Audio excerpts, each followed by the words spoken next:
Okay,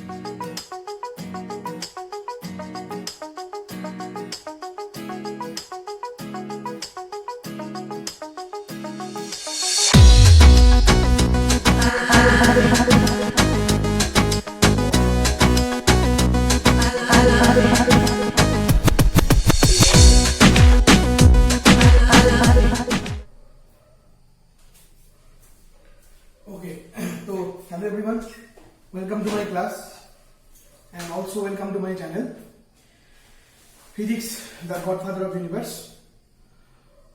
তো আজকে আমি মেইনলি যে টপিকটার উপর আলোচনা করতে চলেছি সেটা হলো এক্স-রে। সেই এক্স-রের উপরে আজকে আমি আলোচনা করতে যাচ্ছি। তো প্রথমেই আমাদের জানতে হবে এক্স-রে সম্বন্ধে আলোচনা করতে গেলে পরে সেটা যে এক্স-রে কি, এক্স-রে প্রপার্টিটা কি সেটা আমাকে জানতে হবে। এক্স-রে প্রপার্টি সম্বন্ধে না জানলে আমরা এক্স-রে সম্বন্ধে আলোচনাটা ঠিকঠাক মতো করতে পারবো না। তো ফার্স্ট অফ অল এই যে এক্স-রে, এই এক্স-রে প্রথম তৈরি করেন বিজ্ঞানী রন্টজেন, এটা তোমরা প্রত্যেকেই জানো। এবং এক্স-রের কিছু ক্যারেক্টার সম্বন্ধে যদি বলি তাহলে সেই ক্যারেক্টার সম্বন্ধে বলতে গেলে পরে প্রথম যেটা বলতে হয় সেটা হলো এক্স-রেকে তুমি যদি তড়িৎ ক্ষেত্র বা চৌম্বক ক্ষেত্রে রাখবো তাহলে তড়িৎ ক্ষেত্র বা চৌম্বক ক্ষেত্র দ্বারা কিন্তু এক্স-রে কি হয় না, কোনো রকম ভাবে বিক্ষিপ্ত হয় না। এবং এর থেকেই বোঝা যায় যে এক্স রশ্মি, এক্স-রে যেটা, সেটা ক্যাথোড রের মতো কোনো রকম কোনো তড়িৎগ্রস্ত কণিকার স্রোত না। মানে এক্স-রের মধ্যে যেরকম ক্যাথোড রে যেরকম হয়, ক্যাথোড রের মধ্যে যেরকম ক্যাথোড রের মধ্যে যেমন ইলেকট্রন থাকে, তড়িৎগ্রস্ত কণা থাকে, চার্জ যেমন নেগেটিভ, তাই তো। তো এক্স-রে কিন্তু সেরকম কোনো রকম কোনো তড়িৎগ্রস্ত কণা বা তড়িৎগ্রস্ত কণিকার এক্স-রে কিন্তু কোনো রকম কোনো স্রোত নয়। এটা হলো প্রথম কথা। এবং এই রশ্মির যে তরঙ্গ দৈর্ঘ্য, সেই এই রশ্মির তরঙ্গ দৈর্ঘ্যটা খুবই কম। এবং এই রশ্মির তরঙ্গ দৈর্ঘ্যটা হয় প্রায় এতটাই কম হয় যে প্রায় এটা তরঙ্গ দৈর্ঘ্য হয় প্রায় 10⁻⁻10 মিটারের কাছাকাছি। এই তরঙ্গ দৈর্ঘ্য হয় প্রায় 10⁻⁻10 এর কাছাকাছি। এবং নট অনলি দ্যাট, এটা একটা তড়িৎ চুম্বকীয় তরঙ্গ এবং এটা এক ধরনের হচ্ছে তড়িৎ চুম্বকীয় তরঙ্গ হয়ে থাকে। এবার নর্মালি দৃশ্যমান যে আলো থাকে, যে আলোকে আমরা দেখতে পাই বা ভিজিবল লাইট, তার তরঙ্গ দৈর্ঘ্য মোটামুটি থাকে 4000 থেকে 8000 আমস্ট্রং এর মতো। কিন্তু সেক্ষেত্রে এক্স-রে যে তরঙ্গ দৈর্ঘ্য সেটা থাকে প্রায় 10⁻⁻10 থেকে 10⁻5 আমস্ট্রং থেকে 50 আমস্ট্রং এর মতো একটা এক্স-রে তরঙ্গ দৈর্ঘ্য থাকে। এটা হচ্ছে একটি বৈশিষ্ট্য। নেক্সট বৈশিষ্ট্য হলো এই যে রশ্মি থাকে এটা জেনারেলি সরলরেখাতে চলাচল করে। এই রশ্মি জেনারেলি যে রেখা চলাচল করে সেটা হচ্ছে সরলরেখাতে চলাচল করতে পারে। এবং এর যে গতিবেগটি, সেই গতিবেগটি কিন্তু আলোর গতিবেগের সমান। এর গতিবেগটি কমপ্লিটলি আলোর যে গতিবেগ তার সমান, মানে 3 × 10⁻⁸ মিটার পার সেকেন্ড। এক্স-রে যে থাকে, এক্স-রে ভেদন ক্ষমতা আছে, এটা আমরা জানি ভালোভাবে। এবং এটা যেটা করতে পারে আমাদের শরীরের রক্ত মাংস ভেদ করতে পারে, বাট হাড় ভেদ করতে পারে না। তার জন্য আমরা এক্স-রে কে আমরা মেডিকেল ডিপার্টমেন্টে আমাদের যে হাড়ের ছবি সেটা তোলার জন্য কাজে লাগাই। নেক্সট যেটা সেটা হলো বেরিয়াম প্ল্যাটিনাম সায়ানাইড বলে একটি যৌগ থাকে। Barium platinum cyanide, zinc sulphide ইত্যাদি যৌগের মধ্য দিয়ে যখন এক্স রশ্মি পাস করে তখন কি করে, এক্স রশ্মি একটা প্রতিপ্রভা বা ফ্লুরোসেন্ট তৈরি করে থাকে। এছাড়াও কোনো গ্যাসের মধ্য দিয়ে যখন এক্স-রে পাস হয় তখন সেই গ্যাসের অণুগুলি আয়নিত হয় এবং সেই গ্যাসটি তড়িৎ পরিবাহী হয়। এছাড়া ফটোগ্রাফিক প্লেটের ওপরে যে এক্স-রে, সেই এক্স-রে একটা নির্দিষ্ট প্রতিক্রিয়া আছে। কোনো প্লেটকে যদি এক্স-রে, কোনো ফটোগ্রাফিক প্লেটকে কোনো ফটোগ্রাফিক প্লেটের মধ্যে যদি এক্স-রে যদি যায় তাহলে পরে এক্স-রে সেই ফটোগ্রাফিক প্লেটকে কৃষ্ণায়িত করতে পারে, ডার্কেন করতে পারে। এক্স-রে সেই ফটোগ্রাফিক প্লেটটিকে কৃষ্ণায়িত করতে পারে বা ডার্কেন করতে পারে। সেকেন্ডলি এক্স-রে যে আছে তার আলোক তড়িৎক্রিয়া ধর্ম প্রদর্শন করতে পারে। যেরকম আমরা আলোক তড়িৎক্রিয়া কোয়ান্টাম মেকানিক্সে বলেছিলাম, সেরকম ভাবে এক্স-রে যে থাকে সেই এক্স-রে কিন্তু আলোক তড়িৎক্রিয়া যে ধর্মটি, সেই আলোক তড়িৎক্রিয়া ধর্মটিকে এক্স-রে খুব সুন্দরভাবে প্রদর্শন করতে পারে। এবং অর্থাৎ কোনো ধাতব বস্তুর উপর দিয়ে যদি আমরা উপরে যদি আমরা এক্স-রেটা ফেলি তাহলে পরে সেই ধাতব বস্তু থেকে যেটা হয় সেটা হলো ইলেকট্রন এমিশন হয়, এটা আমরা জানি। নেক্সট, সাধারণ আলোক তরঙ্গের ন্যায় সাধারণ আলোর যেরকম থাকে, সাধারণ আলোর কিছু কিছু ধর্ম থাকে, দ্যাটস কল ব্যতিচার, সমাবর্তন ইত্যাদি কিছু ধরনের ধর্ম দেখা যায়, যে ধর্মগুলি যেগুলো মেনলি আমরা পড়বো হচ্ছে ফিজিক্যাল অপটিক্স চ্যাপ্টারে। তো সেই ধর্মগুলি এক্স-রে এর মধ্যে থাকে, এই একই প্রকার ধর্ম এক্স-রে এর মধ্যে থাকে। তাহলে মোটামুটি অনেকগুলো ধর্মই আমি তোমাদেরকে বললাম এক্স-রে সম্পর্কে। তো সেই এক্স-রে ধর্মগুলো সম্বন্ধে তোমাদের যে পাঠ্যপুস্তক যেখানে আছে, তো তোমরা সেখানে একই জিনিসগুলো দেখতে পাবে। এবার আমাদের মেইন যেটা টপিক, আমাদের মেইন আলোচনার যেটা বিষয় সেটা হলো যে কিভাবে আমরা এক্স রশ্মিকে তৈরি করতে পারি বা এক্স রশ্মির প্রকারভেদ। এক্স রশ্মি প্রকারে দু প্রকারে এক্স রশ্মি বর্ণালী থাকে, একটা হচ্ছে অবিচ্ছিন্ন এবং একটি হলো বৈশিষ্ট্যমূলক। একটা হচ্ছে অবিচ্ছিন্ন বা নিরবিচ্ছিন্ন এক্স রশ্মি এবং অপরটি হলো বৈশিষ্ট্যমূলক এক্স রশ্মি। তো প্রথমে আমরা অবিচ্ছিন্ন এক্স রশ্মি সম্বন্ধে আলোচনা করবো আজকে। পরের দিনে আমরা যেটা নিয়ে আলোচনা করবো সেটা হলো নিরবিচ্ছিন্ন বৈশিষ্ট্যমূলক এক্স রে সম্বন্ধে আলোচনা করবো। তো দেখো বোর্ডে আমি কিছু জিনিসপত্র ইনফরমেশন দেখবো, সেই ইনফরমেশন অনুযায়ী আমরা পড়াটাকে দেখতে পাবো। So let's start.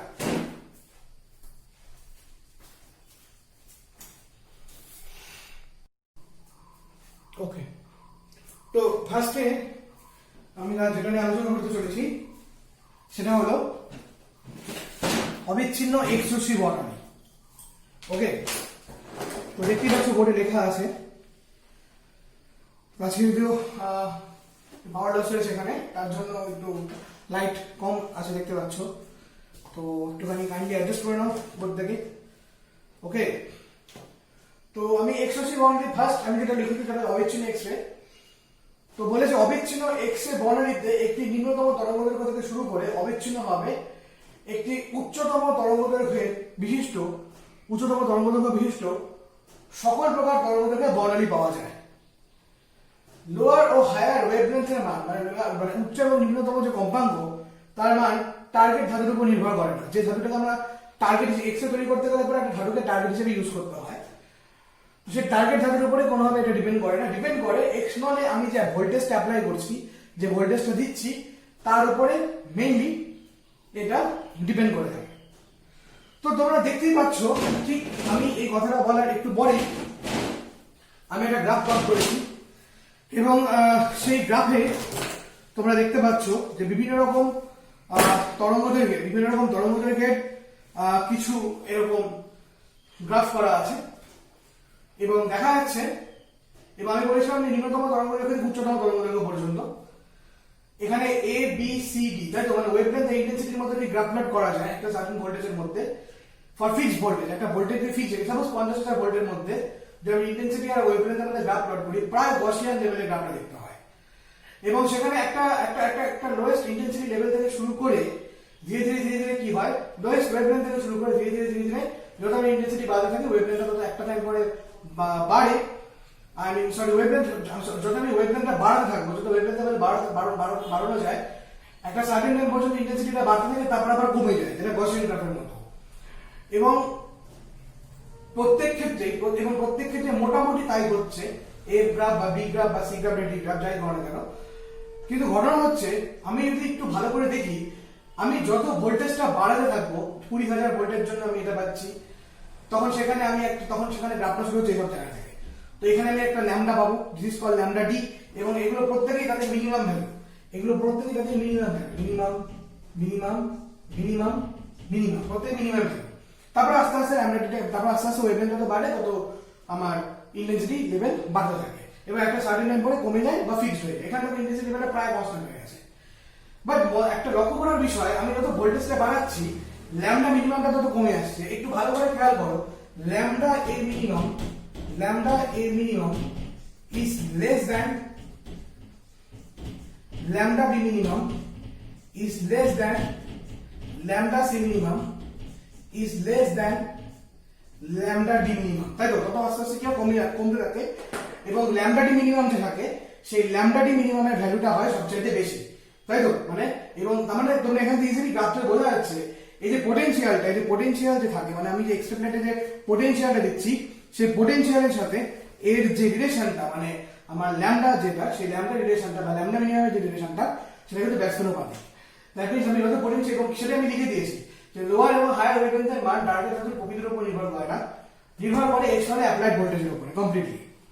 তো জেনারেলি আমরা যে অবিচ্ছিন্ন এক্স রে সম্বন্ধে যদি বলি তাহলে পরে ব্যাপারটা বলতে এরকম হবে যে এক্স রশ্মির যে অবিচ্ছিন্ন বিকিরণ, যেটাকে আমরা অনেক সময় বলে থাকি শ্বেত রশ্মি, তো সেটা মেইনলি উদ্ভব হয় মূলত দ্রুতগতি সম্পন্ন ইলেকট্রনের অকস্মাৎ গতিবন্ধনের ফলে।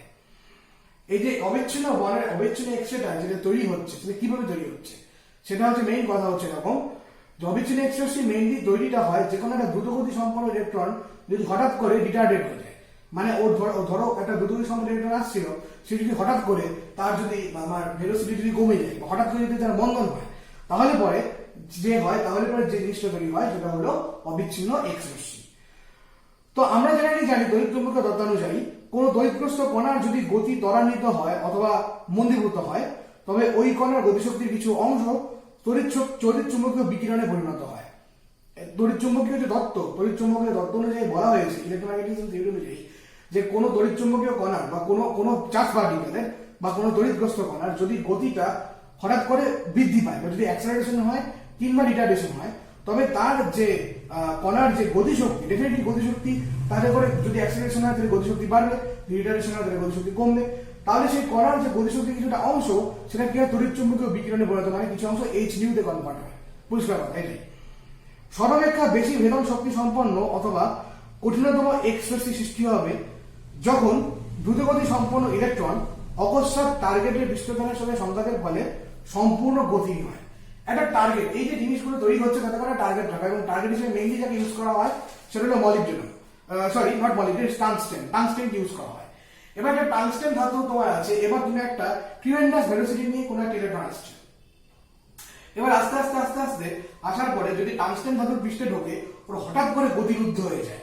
যে টাংস্টেন ডেফিনেটলি একটা ধাতুর মধ্যে টার্গেট হিসেবে যখন টাংস্টেন ইউজ করবো এবং ইলেকট্রন যখন বাইরে থেকে আসছে আস্তে, এবং ইলেকট্রনের কোনো একটা চার্জ আছে নেগেটিভ চার্জ, তো ও যখন টাংস্টেন ধাতুর পৃষ্ঠে আসার পরে যদি হঠাৎ করে গতি মন্দীভূত হয়ে যায়, তাই তো সেটাই বলেছে এখানে। তো সর্বাপেক্ষা বেশি ভেদন সম্পন্ন অথবা কঠিনতম এক্স রে, তাহলে যে এক্স রে আমরা বললাম এক্স রে ভেদন ক্ষমতা বেশি, এবার এক্স রে ভেদন ক্ষমতা ডিপেন্ড করবে তুমি কেমন ভাবে তৈরি করবে। তো যে এক্স রে তুমি যদি চাও যে সর্বাপেক্ষা বেশি মানে ভেদন সম্পন্ন এক্স রে তৈরি করতে, তাহলে পরে তুমি কি করে সৃষ্টি করতে হবে? সর্বাপেক্ষা বেশি ভেদন সম্পন্ন এক্স রে তৈরি হয় কোন দ্রুতগতি সম্পন্ন ইলেকট্রনের যদি অকস্মাৎ হঠাৎ করে টার্গেটের পৃষ্ঠে ঢুকে তার যদি হঠাৎ করে গতি রুদ্ধ হয়ে যায়, গতি বন্ধ বা সম্পূর্ণ গতিহীন হয়ে যায়, তাহলে পরে যেটা তৈরি হয় তাহলে পরে উচ্চ ভেদন ক্ষমতা সম্পন্ন কোনো এক্স রে তখন তৈরি হয়ে থাকে। ফাইন। এবং সেক্ষেত্রে কি হয়, এবং সেক্ষেত্রে তার যে গতিশক্তিটা যে হ্রাস পেল, তার তখন যে গতিশক্তিটা হচ্ছে ডেফিনেটলি একটা গতিশক্তি আগে ছিল, পরবর্তীতে পৃষ্ঠস্তরে ঢোকার পরে মন্দীভূত হওয়ার পরে ওর গতিশক্তিটা হ্রাস পাবে। তো সেই গতিশক্তি হ্রাসের কিছু অংশ কি হয় তড়িৎ চুম্বকীয় বিকিরণে পরিণত হয়। বলতে বেশিরভাগ ইলেকট্রনের গতি মন্দীভূত হয় ধীরে ধীরে। এরা টার্গেট ধাতুর পৃষ্ঠের নিকটবর্তী কয়েকটি পারমাণবিক স্তর ভেদ করে এবং শেষ পর্যন্ত তাদের গতি স্তব্ধ হয়। কোন ইলেকট্রন কতটা শক্তি স্তর পর্যন্ত ভেদ করতে সমর্থ হবে তা নির্ভর করে নলে প্রযুক্ত বিভব প্রভেদ তথা ইলেকট্রনের শক্তির উপরে। এবার ইলেকট্রন তো সঙ্গে সঙ্গেই যে কোনো ধাতুর মধ্যে তো বিভিন্ন রকমের আমরা জানি শক্তি স্তর থাকে, বিভিন্ন রকম কক্ষপথ থাকে। এবার ইলেকট্রনের ঢোকার সাথে সাথেই মানে ধাতুটা ভেদ করার সাথে সাথেই ধাতুর পরমাণু ভেদ করার সাথে সাথেই তো ইলেকট্রনের গতি মন্দীভূত হবে না, ও মোটামুটি কয়েকটা লেভেল কয়েকটা স্তর ও ভেদ করবে। এবং প্রথম কথা এখানে কিন্তু গল্পটা অন্যরকম। এতদিন আমরা যেটা পড়াশোনা করেছিলাম অ্যাটমিক ফিজিক্সের গোড়ার দিকে যেটা ছিল সেটা হচ্ছে নিম্নতম শক্তি সম্পন্ন কক্ষপথ থেকে ইলেকট্রন উচ্চ শক্তি সম্পন্ন কক্ষপথে যাবে, অথবা উচ্চ শক্তি সম্পন্ন কক্ষপথ থেকে ইলেকট্রন নিম্ন শক্তি সম্পন্ন কক্ষপথে আসবে। কিন্তু এখানে একটা ইলেকট্রন সম্পূর্ণভাবে বাইরে থেকে আসে এবং বাইরে থেকে এসে কোনো একটা ধাতুর মধ্যে প্রবেশ করে, এবং প্রবেশ করতে গিয়ে ও কি করে, এবং প্রবেশ করতে গিয়ে ও হচ্ছে তার গতিরুদ্ধ হয়। এবার গতিরুদ্ধটা কিন্তু সঙ্গে সঙ্গেই হয় না, মোটামুটি কয়েকটা স্তর ভেদ করে তারপরে রুদ্ধ হয়। এবার কতগুলো স্তর ও তো বডিতে লাস্ট যেটা বললাম সেটা হলো এই যে এই আমাদের যে ওয়েভলেন্থ যেটা, সেই ওয়েভলেন্থের মানটা মানে ল্যাম্ডা মিনিমামের ভ্যালু যেটা বাড়তে থাকে, ইন্টেন্সিটি লেভেল কিন্তু ডাউন হতে থাকে, এবং যত পটেনশিয়াল আমরা বাড়তে থাকি তত কি হয়, তত কিন্তু ল্যাম্ডাটা কমে যায়। তো ল্যাম্ডার সাথে ইন্টেন্সিটি লেভেলের সম্পর্ক কিন্তু আমরা দেখতে পাচ্ছি ব্যাচলার রিলেশনশিপ। কারণ তোমরা ভালো করে যদি খেয়াল করো, জাস্ট এর ক্ষেত্রে ফলো করো, তোমরা যখন 50,000 ভোল্টের ক্ষেত্রে ল্যাম্ডা এ যখন এদিকে আসে তখন কিন্তু ইন্টেন্সিটি লেভেলটা হাই। একেবারে তুমি 20,000 ভোল্টের ক্ষেত্রে যদি খেয়াল করো তাহলে ল্যাম্ডা ডি হচ্ছে মিনিমাম ভ্যালু, সেক্ষেত্রে ইন্টেন্সিটি লেভেলটা অনেকটাই কমে যাবে, যেটা সবুজ দাগ দিয়ে দেখাচ্ছি ইন্টেন্সিটি ম্যাক্সিমাম লেভেল। তো এবার জেনারেলি যে টার্গেটের কথা বলা হচ্ছে সেই টার্গেটটা মেইনলি তৈরি করা হয় টাংস্টেন ধাতুর সাহায্যে। যে টার্গেটটা মেইনলি তৈরি করা হয় সেটা টাংস্টেন ধাতুর সাহায্যে, এবং সেখান থেকে আমরা কি করি, টাংস্টেন ধাতু নির্মিত টার্গেট সহ একটি এক্স রশ্মির আমরা যে চিত্র সেটা আমরা এখানে দেখালাম, কিভাবে তৈরি করা হয় সেটা তোমাকে বললাম। এবং সেই টাংস্টেন এর ওপরেই বাইরে থেকে কোনো একটা ইলেকট্রনকে একটা সার্টেন এনার্জি দিয়ে বা সার্টেন পোটেনশিয়ালের মধ্যে দিয়ে পাঠানো হয়, এবং তখনই তারা কি করে, তখনই তারা টাংস্টেন স্তর, এবং ডেফিনেটলি বললাম যে কিরকম ভাবে ভেদ করবে সেটা ডিপেন্ড করে তুমি কি ধরনের পোটেনশিয়াল দিচ্ছ তার উপর ডিপেন্ড করে। তুমি যত বেশি পটেনশিয়াল দেবে ও তত বেশি স্তর ভেদ করবে, তবে একটা না একটা সময় ও স্তর ভেদ করতে করতে করতে কি ধীরে ধীরে কি হবে, গতি মন্দীভূত হবে, এবং মন্দীভূত হওয়া মানেই এক্স রে জেনারেশন করা। এবার যেটা কথা, এবার এই যে ফিগারটা, এই ফিগার থেকে আমরা কিছু এই যে এই ফিগারের মধ্যে থেকে আমরা যে দেখতে পাচ্ছি, সেখানে কিন্তু আমরা কিছু রকম কিছু অবিচ্ছিন্ন এক্স রশ্মি আমরা ইন্টেন্সিটি ওয়েভলেন্থের মধ্যে দেখো, যেটা আমরা দেখলাম মেইন। তো এর কিছু বৈশিষ্ট্য আছে, সেই বৈশিষ্ট্যগুলো কি আমি একটু বলি। বলেছে প্রত্যেক উদ্দীপক ভোল্টেজের জন্য দীর্ঘ তরঙ্গের দিক থেকে শুরু করে লেখচিত্র ক্রমশ ঊর্ধ্বমুখী হয় এবং একটি চূড়ায় পৌঁছে তার সহসা নিচের থেকে নামতে থাকে। এই যে আমি তখন প্রথমেই বলছি, এই ভোল্টেজগুলোকে বলে উদ্দীপক ভোল্টেজ। তো সেই উদ্দীপক ভোল্টেজের জন্য দীর্ঘ তরঙ্গের দিক থেকে শুরু করে আস্তে আস্তে কি হয়, দীর্ঘ তরঙ্গের দিক থেকে শুরু করে এবং মানে একটা এখান থেকে ধীরে ধীরে দীর্ঘ তরঙ্গের দিকে যায় এবং তারপরে আস্তে আস্তে ইন্টেন্সিটি লেভেলটা ধীরে ধীরে কিছু পৌঁছায়, ঊর্ধ্বমুখী হয় এবং ধীরে ধীরে কি হয়, ধীরে ধীরে সেটা সহসা নিচের দিকে নামতে থাকে এবং এক সময় কি হয়, বিলীন হয়। দেখা যায় প্রত্যেক ক্ষেত্রে একটি সুস্পষ্ট নিম্নতম দৈর্ঘ্য, একটা নিম্নতম তরঙ্গ দৈর্ঘ্য আছে। দেখতে পাচ্ছি lambda A minimum, lambda B minimum, lambda C minimum, lambda D minimum, যা এটা আমরা দেখতেই পাচ্ছি। অর্থাৎ এই তরঙ্গের, অর্থাৎ এর থেকে আমরা কম তরঙ্গ দৈর্ঘ্যের কোনো এক্স রে কিন্তু পাবো না। সবচেয়ে কম তরঙ্গ দৈর্ঘ্যের এক্স রে আমরা পাবো যত ভোল্টেজ না কেন, 50,000 ভোল্টেজ থেকে মিনিমাম হচ্ছে ল্যাম্ডা এ, 40,000 থেকে ল্যাম্ডা বি, 30,000 থেকে ল্যাম্ডা সি, 20,000 থেকে ল্যাম্ডা ডি। এর তুলনায় কম কিন্তু আমরা কখনোই পাবো না, আমাদের এক্সপেকটেশনের বাইরে কখনোই হবে।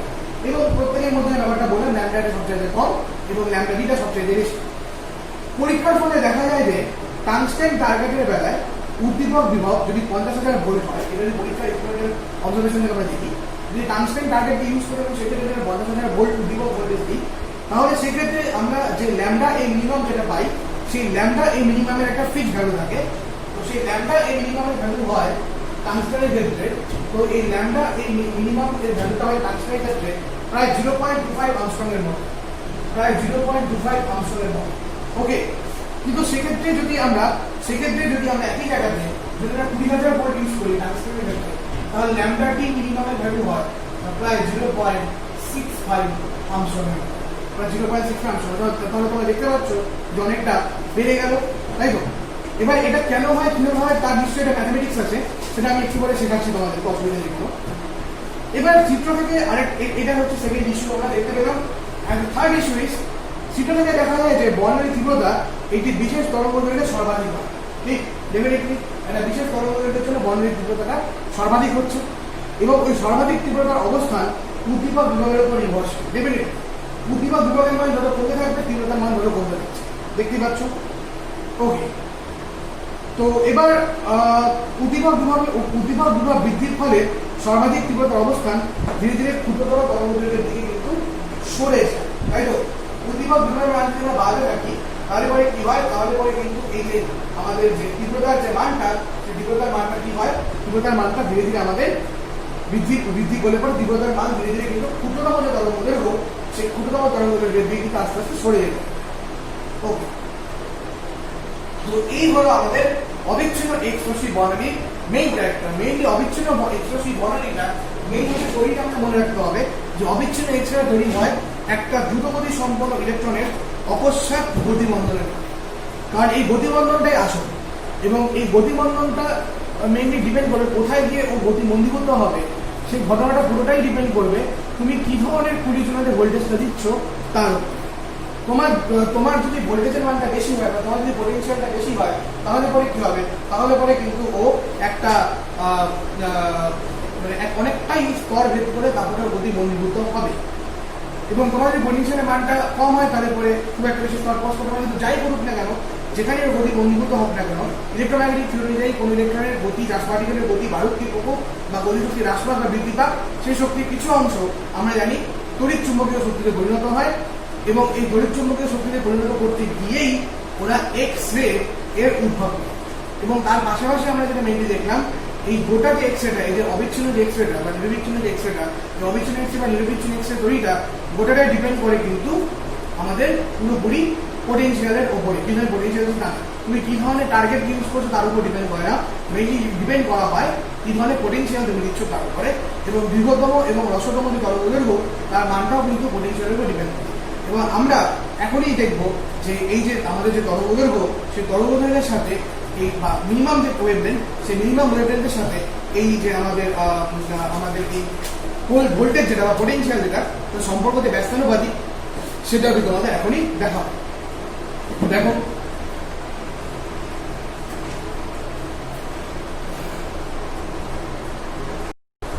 ওকে, so calculation of minimum wavelength, আমরা এবার মিনিমাম ওয়েভলেন্থটা ক্যালকুলেশন করতে চলেছি ইলেকট্রনে।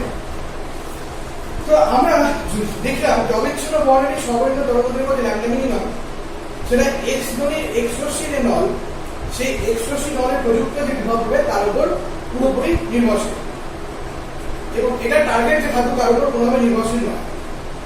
এবার স্পষ্টভাবে এক্স রশ্মি বিকিরণের ক্ষেত্রে টার্গেট আর যে আঘাতকারী ইলেকট্রনটি থাকে তাদের যে পূর্ণ যে গতিশক্তি, তাদের মধ্যেকার যে ইলেকট্রনের যে পূর্ণ গতিশক্তি থাকে, টার্গেটে আঘাতকারী যে ইলেকট্রনটি থাকে সেই টার্গেটে আঘাতকারী ইলেকট্রনের যে পূর্ণ গতিশক্তি, সেই পূর্ণ গতিশক্তি যদি এক্স রে ফোটনে কনভার্ট হয় এবং সেই ফোটনের যে কম্পাঙ্ক, সেই ফোটনের কম্পাঙ্ক যদি সর্বাধিক হয় বা তরঙ্গদৈর্ঘ্য হয় সর্বনিম্ন। তার মানে কথাটার মানেটা হচ্ছে এই, আমি যেটা বলতে যাচ্ছি সেটা হলো এরকম যে এই যে ইলেকট্রনটা যেটা কিনা একটা ট্রিমেন্ডাস কাইনেটিক এনার্জি ছিল, সেই ট্রিমেন্ডাস কাইনেটিক এনার্জিটা আমরা মনে করি একটা ট্রিমেন্ডাস ওর যে কাইনেটিক এনার্জি, সেই কাইনেটিক এনার্জিটা হঠাৎ করে বেড়ে গেল বা বিষয়টা হলো। তো সেই কাইনেটিক এনার্জি যে থাকে, সেই কাইনেটিক এনার্জি বৃদ্ধি পাক বা হ্রাস পাক যাই হোক না কেন, ও হচ্ছে এক্সট্রসি যে নয়টা এক্সট্রসি পর্যন্ত বিভব প্রভেদের মধ্য দিয়ে একটা tremendous kinetic energy suppose E max নিয়ে ও আসছিল। এবার ইম্যাক্স নিয়ে যখন ও আসছিল, এবার ইম্যাক্স নিয়ে আসার পরে ও যখন ওই কক্ষপথে ঢুকলো, সাথে সাথে কি হলো, ওর গতিশক্তিটা মন্দীভূত হলো এবং মন্দীভূত হয়ে যে শক্তির কিছু অংশ তড়িৎ চুম্বকীয় বিকিরণে পরিণত হলো এবং যে তড়িৎ চুম্বকীয় বিকিরণে পরিণত হলো সেই তড়িৎ চুম্বকীয় বিকিরণের যদি কম্পাঙ্কটা আমরা নিউ ম্যাক্স ধরি, তাহলে পরে তড়িৎ চুম্বকীয় বিকিরণ তত্ত্ব অনুযায়ী আমরা বলতে পারি H max Emax equals to H2 max, definitely Emax equals H2 max. So what is nu? Nu equals to C by lambda. So Emax that's equals to 8C by, এবার যেহেতু Emax হলো lambda সমান inverse proportional, that's why আমরা এখানে লিখব কিন্তু lambda min, that's why আমরা এখানে লিখব, that's why আমরা এখানে লিখব lambda minimum, lambda minimum. Now we know E equals to capital E equals to EV, যেটা কাইনেটিক এনার্জি টার্ম থেকে আসে, capital E equals to EV, এই টার্মটা কোথা থেকে আসে, আমরা কাইনেটিক এনার্জি টার্ম থেকে আসে। So EV equals to 8C by lambda minimum. So lambda minimum that's equals to 8C by EV. Lambda minimum equals to what? Lambda minimum equals to 8C by EV. What is 8? 6.626 into 10 to the power minus 34 into 3 into 10 to the power 8 divided by 1.6 into 10 to the power minus 19 into 1.6 10 to the minus 19. After small calculation, what we get? After small calculation, this is the lambda minimum কেন হলো, কারণ lambda হচ্ছে maximum, that's why the minimum হয়ে যাবে। এবং after small calculation এবং তারপরে যদি আমরা এটাকে আর্মস্ট্রং এ কনভার্ট করি, then what we get 12413 by V. খেয়াল করো জিনিসটা সম্বন্ধে তোমরা কিন্তু পূর্ব পড়েছো, কোথায় পড়েছিলে, কোয়ান্টাম মেকানিক্সে পড়েছিলাম, যেটাকে আমরা 12400 বলেছিলাম, যেটাকে আমরা 12400 বাই V বলেছিলাম। obviously it is an Armstrong, obviously it is an Armstrong। এবার প্রমাণের জন্য তোমরা যদি এক কাজ করো, আমরা দুটো কেস নিয়ে কাজ করেছি, একটা হলো 50000 ভোল্ট, একটা হলো 50000 ভোল্ট, আর একটা হলো 20000 ভোল্ট। তোমরা এই বি এর জায়গাতে 50000 ভোল্ট বসে চেক করো ল্যাম্ডা মিনিমাম, বি এর জায়গায় তোমরা 12400 বাই 50000 ভোল্ট এটা বসে তোমরা চেক করো, then you get what 0. Then you get obviously for A, then you get what 0.25 Armstrong এর মতো। এবং তোমরা যদি এখানে 20000 ভোল্ট বসে কাজ করো, তাহলে তুমি পাবে lambda minimum D, so it will be 12.12400 by 20,000 and obviously it will be 0.65 Armstrong। তাহলে কিন্তু আমি যে বললাম প্রপার্টির মধ্যে সেটা কিন্তু কভার কথা বলিনি, বিকজ সত্যি এই ঘটনাটা ঘটে থাকে, দ্যাটস ওয়াই আমি কিন্তু এটাকে বললাম। So this is our continuous X-ray, অথবা যেটাকে আমরা বাংলায় বলে থাকি নিরবিচ্ছিন্ন X রশ্মি বর্ণালী, যেটাকে আমরা বাংলায় বলে থাকি নিরবিচ্ছিন্ন X রশ্মি বর্ণালী। তো দেখেন ভালো করে,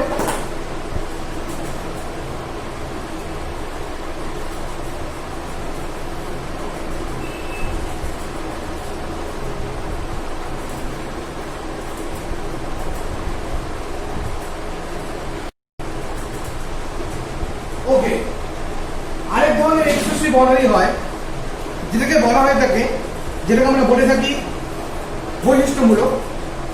এই বৈশিষ্ট্যমূলক এক্স রেটা একেবারেই আলাদা, পুরোপুরি উল্টো। এই বৈশিষ্ট্যমূলক এক্স রেটা কিন্তু পুরোপুরি ডিপেন্ড করে থাকে তুমি যে ধরনের টার্গেট ইউজ করবে তার উপর। যদি ভালো করে এক্সপ্রেশনটা খেয়াল করে দেখো 12,400/b, তার মধ্যে কিন্তু কোনো রকম জেড ওয়ালা টার্ম নেই। যদি জেড কোনো নাম থাকতো, তাহলে জেড মানে atomic number, atomic mass number, যদি অ্যাটমিক নাম্বার ওয়ালা যদি কোনো নাম থাকতো তাহলে কিন্তু তুমি যাকে ইউজ করছো তার উপর কিন্তু এটা ডিপেন্ড করতো। কিন্তু আমি বারবার বলেছি যে তুমি কি ধরনের টার্গেট ইউজ করছো তার উপর কিন্তু এটা ডিপেন্ড করে না। এক্স রে প্রোডাকশনটা অবশ্যই এক্স রে বা সেলফ রে প্রোডাকশনটা ডিপেন্ড করে না, মেইনলি ডিপেন্ড করে থাকে আমাদের ওই ভোল্টেজের উপর, কিন্তু ভোল্টেজ বেশি ভালো। এবং দ্বিতীয়ত আমরা এই এক্স রে দুরকম হয়, একটা কোমল এক্স রে, একটা কঠিন এক্স রে। কঠিন এক্স রে হচ্ছে যার ভেদন ক্ষমতা সর্বাধিক, সেটা হচ্ছে কঠিন এক্স রে। আর কোমল এক্স রে যার ভেদন ক্ষমতা কম, তাকে বলা কোমল এক্স রে। এবং তোমাদের আমি এটাও বললাম যে কি করে কঠিন এক্স রে তৈরি করা হয়। অকস্মাৎ গতিমন্দনের ফলে, যদি অকস্মাৎ মানে ইনস্ট্যান্ট যদি কোন ইলেকট্রনের মানে কক্ষপথে ঢোকার সাথে সাথে গতিমন্দিত হয়ে যায়, তাহলে পরে যে এক্স রে তৈরি হবে সেটাকে বলা হয়ে থাকে আমাদের কঠিন এক্স রে।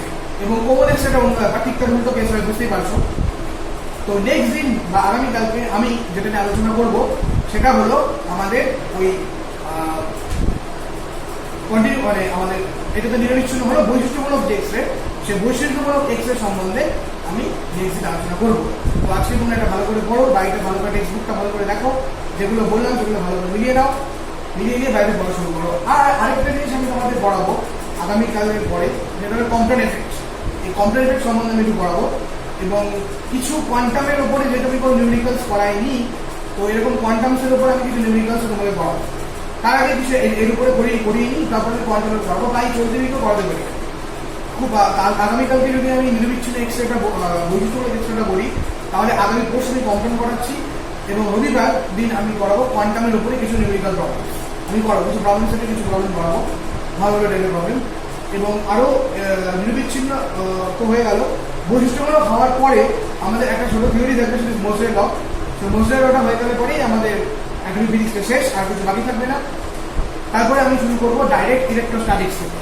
ওকে, ইলেকট্রোস্ট্যাটিক্স থেকে আমি আমার পড়ানোটা শুরু করবো। তো ওকে ফাইন, তো আজকে আমাদের পড়াটা এখানে এইটুকুই থাকলো। বাই।